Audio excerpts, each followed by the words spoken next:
This is episode 147 with Sarah Neal. You're tuned into Forever Athlete Radio, where together we go far. I'm your host, Corey Camp, former Division I swimmer, Forever Athlete founder, and your personal performance coach, helping you optimize your life one conversation at a time. Remember, you can call or text to join into the show at 301-747-0718. With that, today I am joined by Sarah Neal, figure skating coach, yoga teacher, traveler, adjunct professor, and self-proclaimed bookworm. We dive into the different types of relationships that athletes can have with their sport, how the words our coaches use can really influence our perception of ourselves, especially at an early age, and really overcoming perfectionism through building out your unique identity. We also speak into the healing power of yoga and mindfulness overall as a practice, and really how that's benefited Sarah in her life. So let's get our flow on, friends, and welcome on Sarah.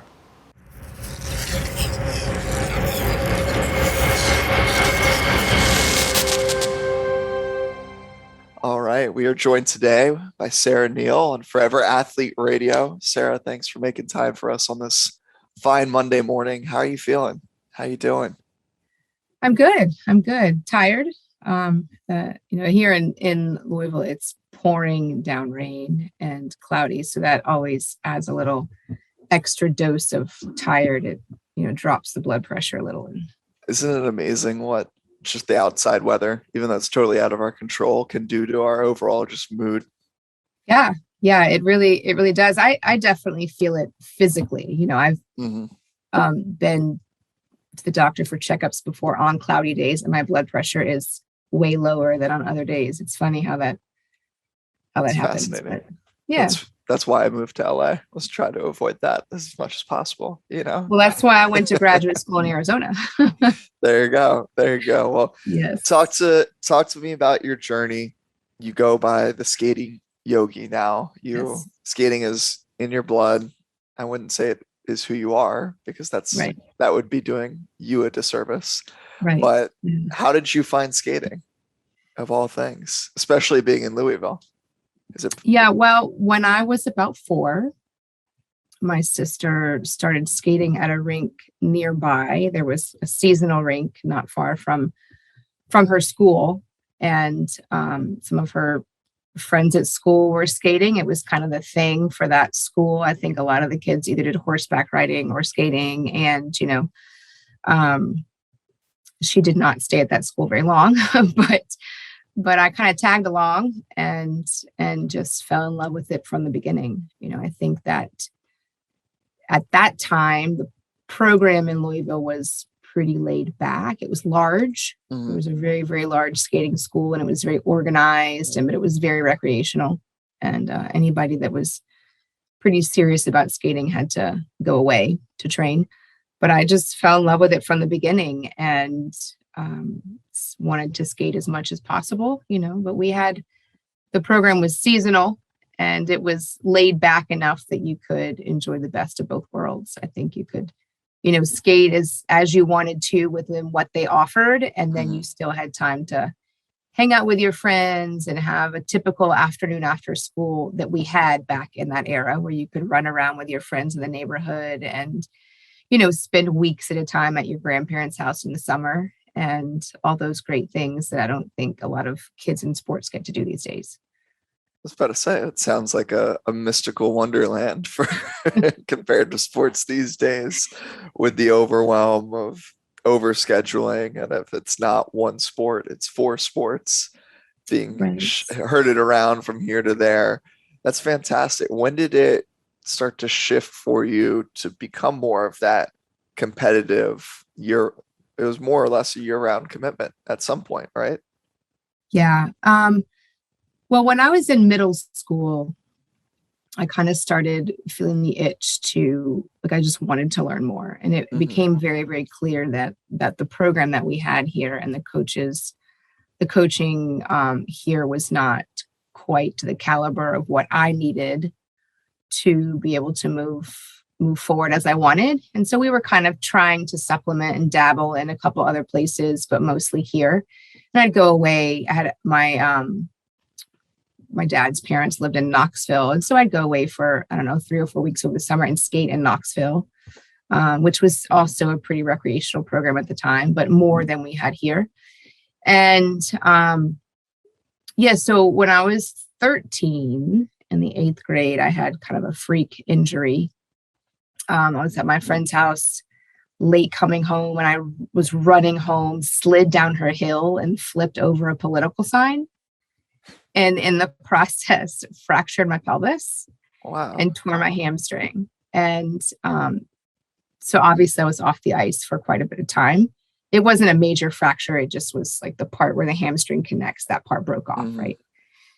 And when I came back to the ice afterwards, things were just completely different. You know, I was 13, so I had gained a little bit of weight and had probably all of the angst that a 13-year-old has. And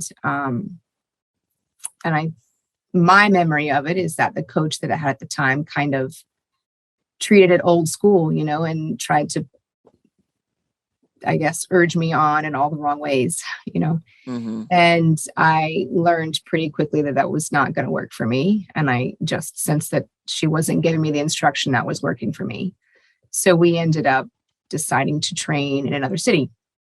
And that's when it really kicked into full gear, because that's what I wanted to do. If I had had my way, I would have moved. You know, my parents would never have allowed that. So then we started commuting after school, about an hour and a half one way to train. And that's when it really kind of kicked into gear. It's incredible that I'm always impressed when I hear stories of people commuting that far just for practice. I remember when there would be like competitions that far for me, and I'd be like, oh my gosh, like, can we get a hotel there? Like, I don't want to have to wake up, go through my pre-meet routine, hop in the car and drive an hour and a half. So the fact that you did that on a consistent basis is very, very impressive. I also want to point out the intuition to, at such a young age, to like understand what that coaching relationship was doing to your overall well-being, and then do something about it, like the follow through to shift and change. I think that's huge. I don't think we see that often in 13, 14-year-olds. Yeah. Well, I don't know that I knew all of that in those words at that time. You know, I knew that I wasn't happy. I knew that my best friend and I weren't getting along anymore because my coach loved her more than me at that point. And it had been the other way before my injury, you know. And, but I know my parents noticed as well, you know, and we knew where the more competitive, I don't even want to say competitive, just the more technical places were, you know, like I just knew something in the way that she was teaching it just didn't click. Like there were things that I knew she was doing that didn't make sense. I'm not trying to, you know, disparage anything, but she was older and she was still, now I know, teaching in a style that was taught in like the 60s, and she just hadn't evolved. You know, she just hadn't caught up with the technique. And so I knew from what I was seeing on TV and from what I was hearing from the people, I was like, this just doesn't make sense what she's asking me to do. Like so between that and then me not being happy and my parents seeing what was going on, they just said, we're not going to keep spending the money for this to be the outcome, you know? Yeah. Yeah. I mean, I think I like to say it on here. There obviously routines, people, things serve us at a certain point in time. Right. That doesn't mean that they're going to serve us forever. Like we can grow out of it. And that, in your sense, the sport stylistically and technically changed in a direction. And we see it in sports all the time. It's like you can either adapt and kind of catch that wave of innovation and be on the forefront of it, or you can kind of stay unadaptable and fall behind in some ways. What was that transition like for you then?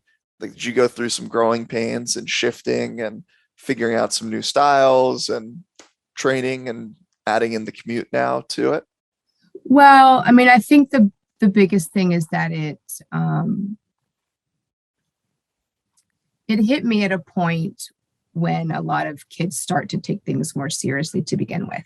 And I think that I had some underlying anxiety that I had never really, we had never really identified. My sister says I was born anxious, and I think that for me, it just turned into a real struggle with perfectionism. And nobody on the outside really felt that that was an issue because I was the overachiever. I was the high achiever. I was the one that was getting the work done, succeeding in school and working hard in the lessons. And so the coaches loved me, it's like, oh, she's going to work hard. She's not going to talk back. She's, and so in the beginning, it was, I felt the need to catch up for all of the years that I had lost in what I felt was the correct, training or the more advanced technique, and then the commute was a challenge as well, because at the time there was a time change, like between where I live and where that school was. There was, like they were on Central Time and we were on Eastern. So certain times of the year we would miss part of the training, on the way there, it just made things a little bit more complicated. So, I would literally miss part of the training because of the commute. And then I could train in the mornings before school, like some of my peers were. And so that was challenging. So it made me work extra hard, and so I felt like I was catching up, but I felt like I was very behind. But I also felt like I was finally where I needed to be, kind of, in the big leagues, I guess you could call it.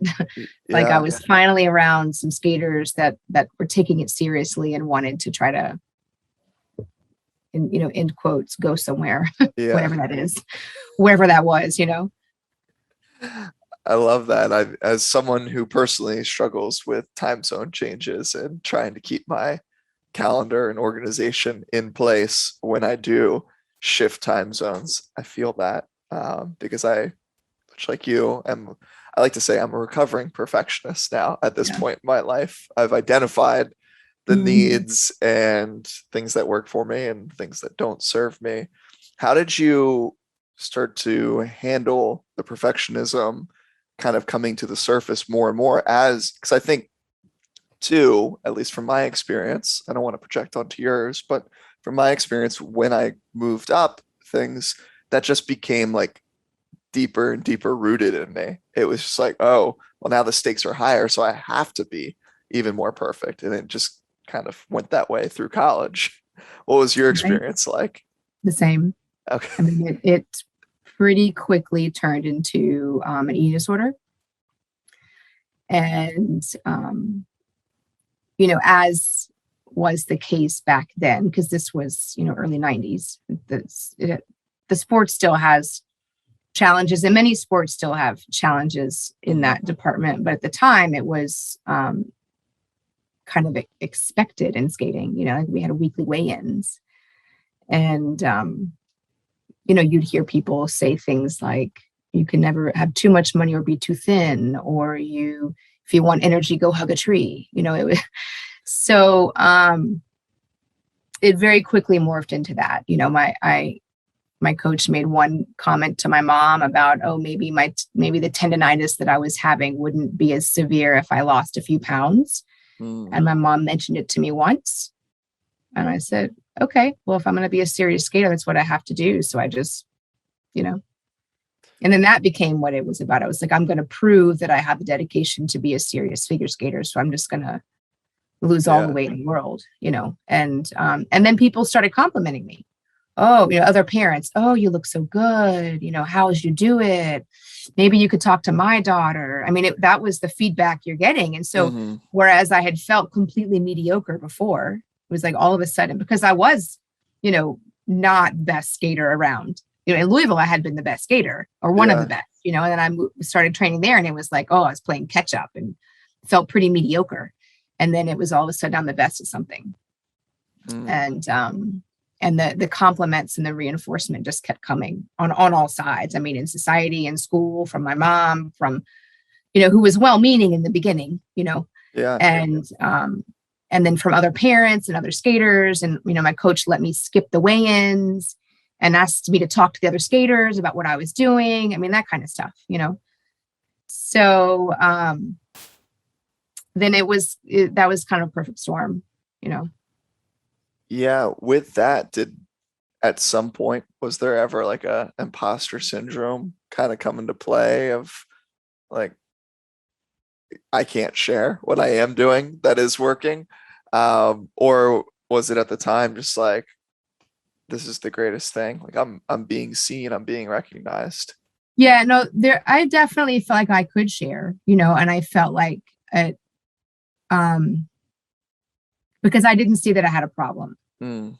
And nobody in the beginning really felt I had a problem until much later. My mother recognized, was like, okay, we need to figure out what's going on here.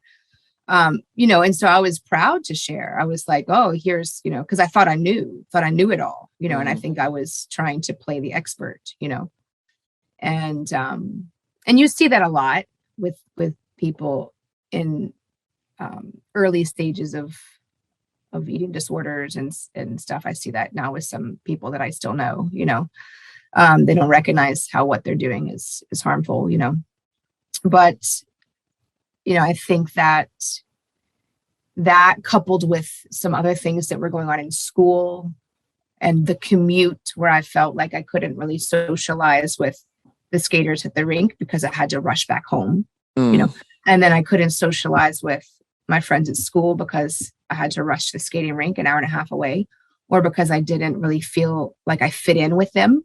I kind of always felt like an outsider everywhere I was, except for when I was talking about how you're supposed to eat. Yeah. And that was the time, back in the early 90s, it was the low fat craze, that was what all the doctors were recommending. And and the doctors, I have genetically high cholesterol, and I have ever since I was a child. And so I was just taking their advice to the nth degree. And then that's how I started drastically losing weight. Now we know that that's not the best route. Like, you have to have fats, and the doctors were trying to tell me, oh, you have to have fats. And I'm like, no, I don't. I'll show you otherwise. Yeah. Right.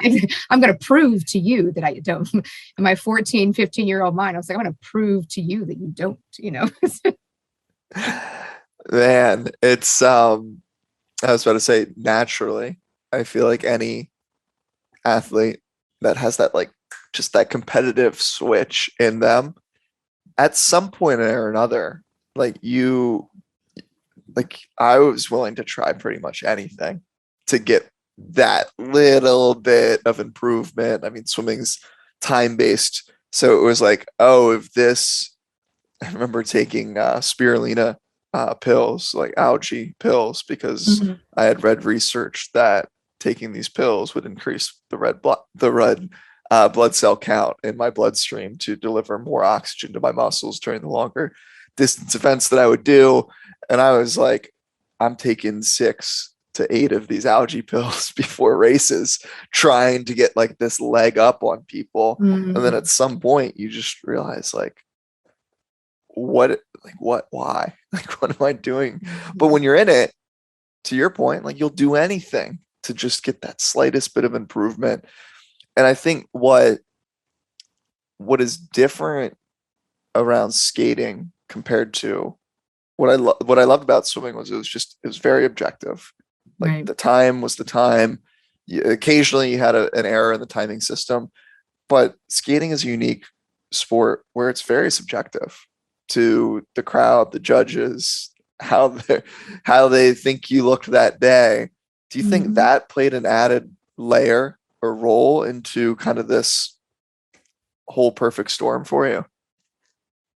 Oh, absolutely. I mean, I think it's because you buy into the look, and you want to look like the skater, and you want to imitate what you think you're supposed to look like, in addition to the idea that, it was, if you could just be light enough, then it'd be easier to jump,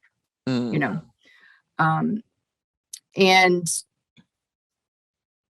so I think that definitely played into that, and later on, skating is also, besides being subjective, it's also very, very political. I think any subjective sport is, I believe that most officials want to be as fair as they can, but the nature of it is, if you are familiar with the skater and you have been exposed, or that skater has been exposed to you more, and you know who their coach is, and you have that and their reputation precedes them, then your opinion is going to be changed. That's just the nature of the brain, right? You can't be 100% objective all the time, no matter how much you try. And so that was part of it as well, and continued to be all throughout my coaching career. That's the pressure to form alliances and to bring in other coaches and to try to play into that game a little bit, which, ironically, is exactly why I did not stay in academia. My master's is in Spanish linguistics, and I was initially going to go that route. And I did not like the politics in academia. And I thought, well, I'm just going to coach and I won't have to buy into all of that. Well, I quickly learned that, yeah, there's politics even on the everywhere. coaching side. Right. There's politics everywhere. And that's probably my least favorite thing about life in general. It's just not me. And it stems back to that 13-year-old experience with the political side. That's got to be that's it, right? where it all started. It was that on impact, that was the changing marker. No, yeah. I hear you there. It's got to be tough to navigate now, from now having been on both sides of the coin, like having those experiences, then getting into the coaching side. How have you been able to draw on your experiences and lead a different style that doesn't encourage these extreme borderline, I wouldn't say borderline, negative behaviors and traits and trends, while still producing good skaters? Because that's, I think, the sweet spot that everyone's trying to find, especially coaches, right? Right. Yeah, it's very, very challenging. I mean, I like to think that from the beginning, I have always tried to coach the individual, as a person, as a human, before the person as an athlete, and tried to be in touch with what or how they're feeling on a daily basis and encourage them to have other interests and encourage them to try hard in school and all of those things, right? I feel like I've tried to do that from the beginning, Now, over the years, I feel like, particularly in the last couple of years, that balance has shifted even more. And I've been wanting to encourage them to do other things even more than I used to. Just because I think the sport gets harder and harder, to be able to succeed in even some of the other disciplines and not the traditionally competitive track, or what we in skating now call the well-balanced track. It's just requires an insane amount of time, and I think that what I have seen is that so many skaters get to that 13, 14, 15-year-old age, and they just, they want to do stuff in school, they want to branch out, but they don't necessarily want to quit. And so they go through this period of struggle where they're trying to find that balance. And you just have to encourage them to follow their own path, and know that whatever path they choose is the right one for them, and nothing has to be permanent. They can take a step away for a few months, they can come back, they can back off for a few months and, maintain it for, skate less for a little bit and then come back, right? It doesn't, nothing has to be permanent, and that maybe following a track that's less competitive is better in the long run, because you're less likely to burn out. And you can also enjoy other activities that will help you maintain a healthy a love for the sport in a lifelong way. Yeah, I think that's huge. I just love that that is coming from someone in your position on the coaching side of things, because that's not always the case. It's definitely Right. a new wave of thinking, so to Mhm. speak, you know, but it's, man, I mean, I think back on it, there was plenty of people that I grew up swimming with that I remember at like 12, they were number one in the nation in their respective events. And then they didn't even swim in college. Yeah. It was like, what? Like how? But Well, it was the all in, all out. right. And I think that, the data shows that sometimes the kids that are the most promising, quote unquote, at Mhm. 11 and 12 are not the ones that are going to rise to the Yeah. top later on, because bodies change, family circumstances change, emotions change, desires change. And I think that, we have done our youth, done our society a huge disservice in this push towards early specialization that has been going on for the Mhm. past couple of decades. Like it's a huge disservice. The rate of injury is higher, the rate of financial struggle is higher, and I think it's all related to the cost of higher education. In other sports, in skating, it's Yeah. not, because in skating, it's not an NCAA sport. It's a totally different issue. But skating is outrageously expensive.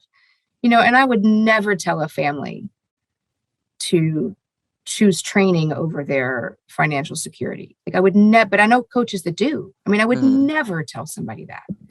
My advice always is skate as much as you want within your budget and within the logistics that are possible and within what's best for your family. Mhm. Period. Like that is the healthy way to approach it, right? And but I think that the push for early specialization in other sports, a lot of it, the parents have jumped on the bandwagon because they're trying to get college scholarships, because the cost of higher education is just completely unsustainable. Yeah. I was about to say the I'm not a parent, but the parents that I have worked with primarily on the client side, it's like having that conversation where they're like, yeah, I just need my kid to like get a scholarship. Like everything's gonna be better then. I'm like, Put your eggs in that basket. that's a lot of pressure to put on your 5-year-old to start riding the next 13 years. I love that Just you brought up yeah. that desires change, because I think that's huge to recognize. That was one of the things that I really struggled with post swim, was getting okay with quitting for the first Yeah. time. Like I had a job that I absolutely hated, and I stayed in it longer than I probably should have or Right. even would have liked to. But coming from that athletic drive, it was like, who am I? Like, I don't quit things. Mhm. I would never Right. quit things.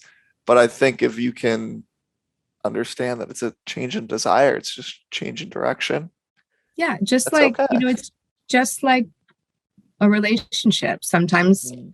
a relationship serves its purpose, right? You have someone with you for a chapter in your life. Now, whether that's a romantic relationship or a friendship or whatever, like people come into your life, some of them only for a short period of time. Yeah. And that's just part of the evolving nature of life. But I think that it is very important to recognize that our desires change as we evolve as people. And I think to expect that we would only have one interest for our entire lives is to really um, do ourselves a disservice, because we are multidimensional people, and we are Mhm. designed um, to grow as much as possible. And you can't grow as much as possible if you're only doing one thing. Yeah. I'm laughing. It's like it starts off as early specialization in sports, and then I think it shifts to later in life. What's your purpose? What's your why? Why Right. why don't you have that figured out yet? It's like, I don't Right. know. I'm 22. Like, how the heck am I gonna know what I want the rest of my life? Yeah, because you don't have enough exposure or experience to even know what's possible. That's Yeah. what it I think that a big part of leaving a particular sport that you have in my case, loved since you were 4 or I was Mm-hmm. 4, that, is you get to that point where you don't even know that something else exists. You're like, well, why would I quit now? I've never done anything. It's all I've ever done. And Yeah. that's the big fear. Like it's like jumping into the abyss, and you have to have the right advice, the right people guiding you and saying, you can try other things. Like there are other things that are out there. You don't have to totally give it up forever. You can go try something else. You can back off a little, stay on the ice 1 day a week, and then go try something else your other days, or quit for 6 months and then come back and see if you love it. There are lots of options, but I think to comment on what you said about how it shifts to what's your purpose. I think that I was thinking the other day about, we tell kids all the time to, study hard, do this so you can get into a good college, or think about the future. Mm-hmm. And we're, in sports, it's always about training for the next goal. You're going to train really hard so you can perform at this meet, and that's the stepping stone to the next meet. But then when they get stressed out, it's like, just take it one day at a time. You're like, but everything else is about working for the future. So how are you going to teach them to work on, or to focus on one step at a time, when everything about society is telling them to work for the future? It's definitely a contradiction. Yeah. I always joke with swimming, it was the best sport for me, because on days where I had a bad race, I could focus on the team success. And then the days that I had a good race, but the team didn't do well, I could just focus on my success. And it's like, you can just choose to twist the narrative into your favor, depending on how you want to look at it.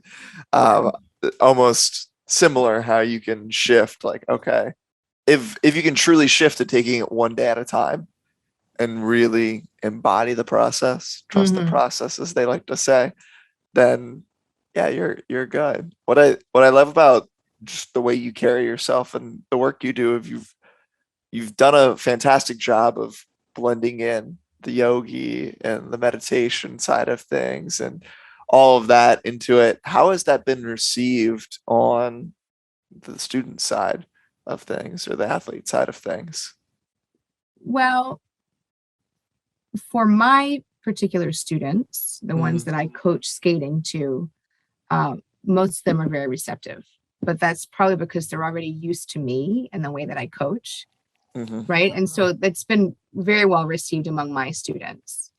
Now, trying to get that message out to other people has been slow, to say the least. I think that a lot of, it's just tough. I think the environment in sports is very slow to accept that. For one, I think that two, there's also fear among other coaches that it'll take business from them, as opposed to because skating is a very individual sport. And as much as we say we want to work as a team, that's still very slow coming, particularly among coaches in my generation. And I think that, so the idea of having something like a yoga teacher that focuses on mindset as part of the team is it's a difficult pill to swallow. Right. So I think that's definitely part of that. And then there's another aspect, which I have definitely sensed in some areas, and that is that some people feel that you have to adopt, you have to change religions to practice yoga. Just put it that way. You have to, you can't just embody the breath work and the practice of that, in order to, you have to buy into, or you have to adopt Hinduism. Yeah. And I think that, I would argue that that yes, philosophy and the Hindu traditions are part of yoga, but that's not necessarily what I do, and that's not what I teach, right? But I think that there are, just like learning lessons from any religion can be helpful. I think you can learn ideas and concepts from learning, anything thing about the philosophy behind yoga and where it comes from. It can only help you do that better. I mean, I would argue that that yoga can help you in whatever your spiritual journey, whether you're Christian or Jewish or Hindu or whatever. I think that you can use that to strengthen your relationship to whomever you choose to worship. But I think there's some hesitancy in that realm among some people. Yeah. One of my favorite books actually is the Baba God Gita. Read that a number of years back now. And I mean, it's a phenomenal read. Like I'm not Hindu by any means, but as I'm figuring out my own spirituality in that sense, it's refreshing to see some new perspectives. And I think if we as a society can be a little bit more open to differing perspectives, you really start to see, like, at its like meta level, it's all the same. I don't want to say it's all the same, but it's all the same. Like it just is said a little bit differently. It's, you change the characters, you change, but at its core, it's a lot of similarities. Absolutely. So if we can be open to that, who knows what would happen? It might be in a better place. Right. Yeah, we certainly would have a lot less conflict, I think. Yeah, absolutely. Absolutely. Well, how has your journey been up until this point in time? With you feeling good with the coaching and where everything is going at this point? Like, what's your biggest focus now? Right now, my biggest focus is, trying to spread the message of what I'm spreading with the skating yogi, which is that you can, through meditation, breath work, yoga, other forms of self-study, you can find a way to either switch course and leave your sport and still thrive, or you can stay in your sport with a different mindset and thrive. And just, you can use these practices to help you along your journey. That's really my main focus right now. I am still coaching skating. Full disclosure, I am 100% burnt out. Skating, the rules for every discipline, everything you could imagine, like every area you could imagine yourself participating in, the rules just keep changing. And, I think a year and a half into COVID, and with, family, personal health issues going on, it's just a lot to try to keep up with. So I stay for my students. I love the skaters that I work with, and I love being part of their journey and helping them through some of their life challenges, and helping them particularly grow from being young people into adolescence, into that college journey, and I think that it's important for them to have someone around for a long period of time, just like, it's good for them to have different teachers every year in school. I think it's important to have a mentor over a period of years. I think both of those things are pretty invaluable to our youth. So, that's why I stick around. I've, been in the sport for 40 years. So it is, that's, I kind of have to figure out the same thing that I'm asking other people to figure out, which is, are you going to stay in the sport? Are you going to change how you see it? Are you going to take a break? How do you juggle all of that with your other responsibilities and continue to serve the people that you serve in the best way possible? Yeah. I mean, this past year and a half plus at this point, it's almost another perfect storm of trying to navigate all this stuff. But it sounds like you're a lot better equipped to recognize in the moment that you're going through the storm and know it isn't a forever thing. But I mean, at this point, it is at a point where I feel you too. It's like, all right, I get staying flexible, I get staying adaptable, but Yeah. I mean, I think there's a collective burnout, Hmm. it's definitely a collective burnout, and we just really have to go one day at a time and honor, the fact that every day will be different for the people that we work with, Hmm. and for ourselves, and if one thing that I used to really struggle with was, taking a day off, even when I was coaching, because I felt like people needed me. My clients, there was always an event coming up. There was always a reason. There was always a student who depended on me. And that still is the case. But if I needed, like right now, if I need a day off, I'm gonna take a day off. Yeah. And not just because I'm sick. Like if I need a day off because my brain is done, then I'm gonna take a day off. Oh, Because you can't help people if you are mhm. not helping yourself. I love that. Absolutely love that. I'd like to say one of the things that I've been mantras of mine lately is canceling plans doesn't make me antisocial. It just Yeah, means that I'm honoring what my body needs and my mind needs in that moment. right, And as long as I communicate that effectively right, to the right people, the people that I need to, then there's no wrong in that. right, I think right. we And can I do encourage that. struggle with the overscheduling. I'm a person that needs a large amount of time to myself. Hmm.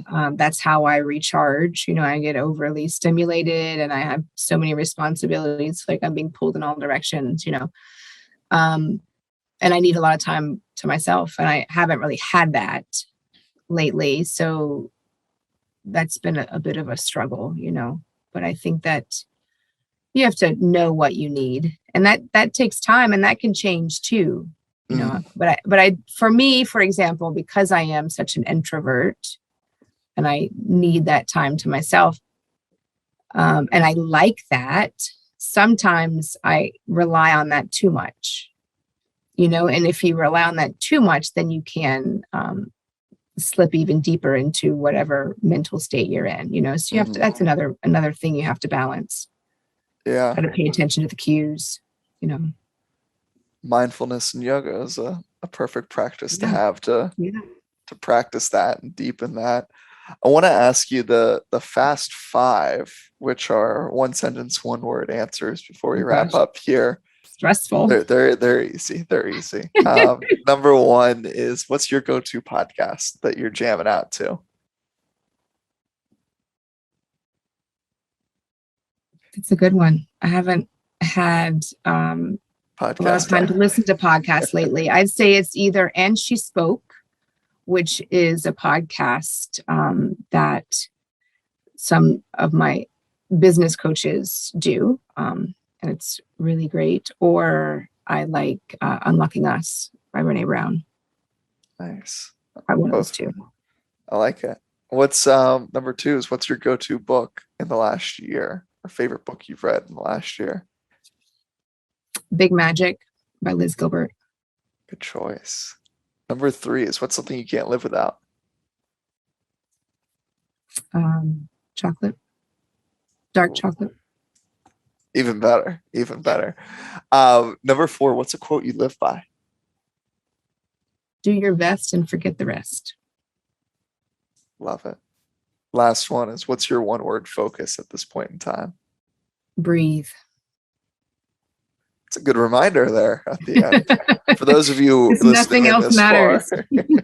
if you've been holding your breath, now's the time to let it go. Um, Sarah, this is great. I appreciate you, your honesty, and just sharing what your whole story. I appreciate you. Where can those listening in find more of you, keep up with all the things that you're doing, and reach out to you? Well, my website is theskatingyogi.com, and you can find my blog there and other information about my online offerings. Or you can follow me on not LinkedIn. I have a LinkedIn, but Instagram, which is just the skating yogi _ in between the and skating and yogi.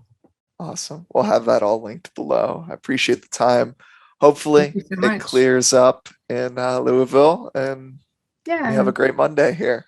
Thank you so much. Thanks for having me. Yeah. Thank you so much for taking the time to tune into Forever Athlete Radio today. Share this episode with a friend, a family member, or a teammate, because together we go far.